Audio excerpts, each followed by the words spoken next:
कासिम खैरपुर में अफसोसनाक खबर वाक़ई पहुंचाईंदासीं जिथे क़ौमी शहरात तेज़ रफ्तार ट्रालर की टक्कर में मोटरसाइकिल सवार मासूम नींगर ऐं औरत फौत थी विया आहिनि। हादसे बाबति तफ़सील बालकुना सैफ फलपुर टेलीफोन लाइन ते मौजूद आहिनि। सैफ कहिड़ा तफ़सील आहिनि हादसे बाबति आगाह कजो।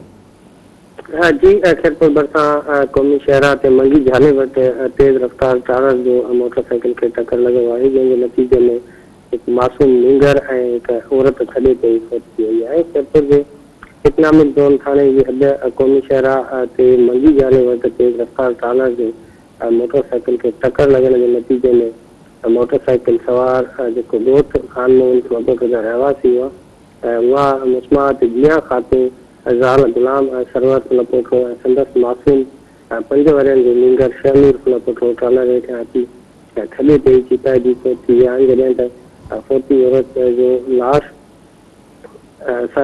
औरत जो मुड़ुसु गुलाम सरवर फलपोठो मोज़ाने थोर ते बची वियो आहे ऐं मामूली ज़ख़्मी थी पियो आहे। इन सिलसिले में ॿुधाए थो वञे त फौती औरत ऐं संदसि मुड़ुसु ऐं मासूम नींगर मोटरसाइकिल ते सवार थी खैरपुर शहर खां पंहिंजे ॻोठ तरफ़ वञी रहिया हुआ त हिकु हादसे जो शिकार थी विया आहिनि। जॾहिं त मोटर रोड पुलिस हादसे वारे हंध ते पहुची फौती औरत ऐं मासूम नींगर जो लाश तहवील में वठी ज़रूरी कार्रवाई सिविल अस्पताल सिरपर मुंतक़िल करे छॾियो आहे ऐं संदसि जेको गुलाम सरवर फलपोठो खे ज़ख़्मी हालत में सिविल अस्पताल सिरपर मुंतक़िल कयो आहे, जिते संदसि इलाज जारी आहे।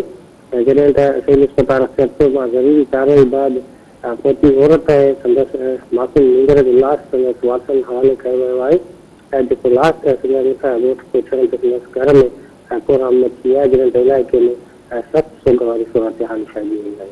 जी सैफ अहमद जी महिरबानी तफ़सील ॾियण जे लाइ।